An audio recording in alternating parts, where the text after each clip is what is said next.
Pagkatapos nga ng aming kasal ni Bebo, inasikaso na nga namin itong pinagagawa naming bahay. Ito na talaga yung magiging bahay namin at dito na mabubuo ang 12 anak. Naniniwala ako sa kasabihan na huwag mo munang i-share sa marami hanggat hindi pa sure. Kaya bago ko to ipakita sa inyo, naitayo na itong bahay namin. Ika nga nila, pag marami nakakaalam, maraming makikialam. Pero dahil alam nyo na, pwede na rin kayong makialam. Naksyuta!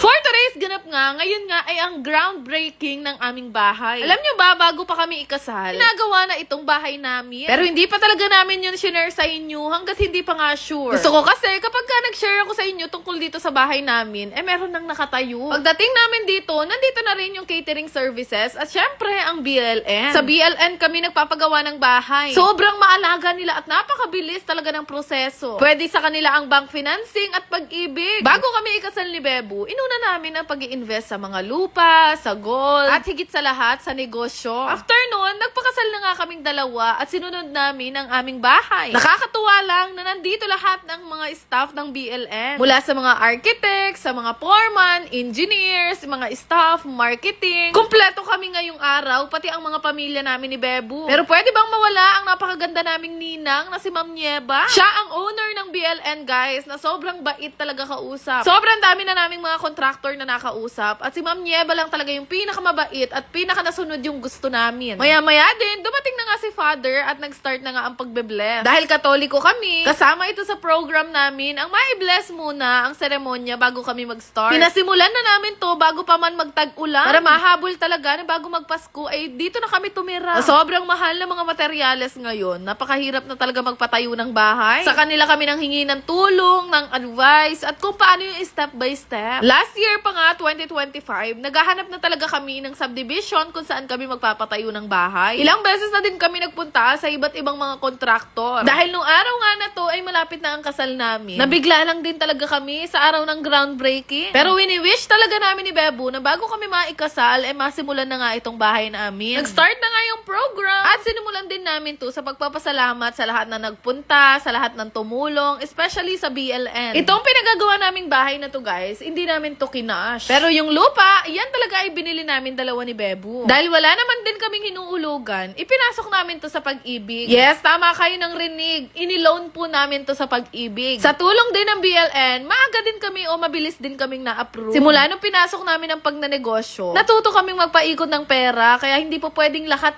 i-fully paid namin. Kesa kasi magbayad kami monthly sa upa o sa pagre-rent. At least ito, nagpapagawa kami ng bahay at binabayaran namin yung sarili na naming bahay. Kaya kung nagpapatayo kayo ng bahay pero hindi pa kayo ganun ka-financially ready, pwede kayong mag-inquire dito sa BLN. Abay, kailan pa tayo magpapatayo ng bahay kapag ka times 5 na ang presyo ng materyales?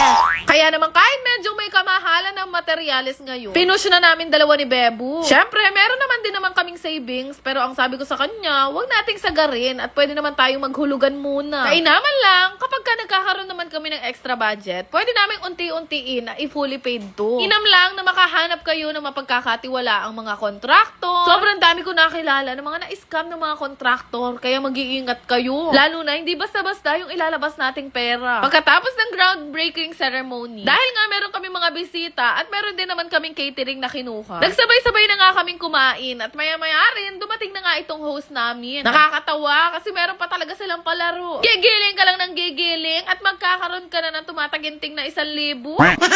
Kagiling ba naman ang kaibigan kong si Cristel? Kahit 5K kulang pa yata Dahil nga nadadalas kami sa BLN, talaga naman halos maging ka-close na nga namin silang lahat. Sobrang babait ng company na to, guys. Wala kaming masabi dalawa ni Bebo. Kita nyo naman, groundbreaking pa lang, parang Christmas party na.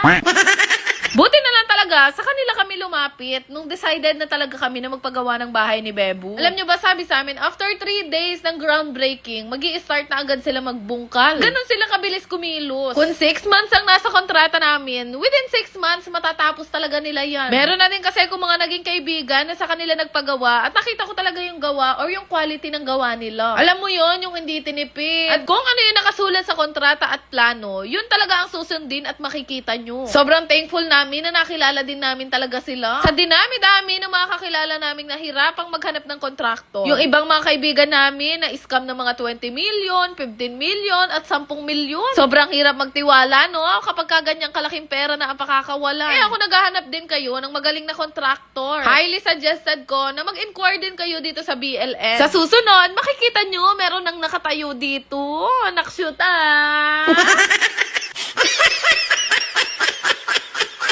Yun lang naman. Salamat!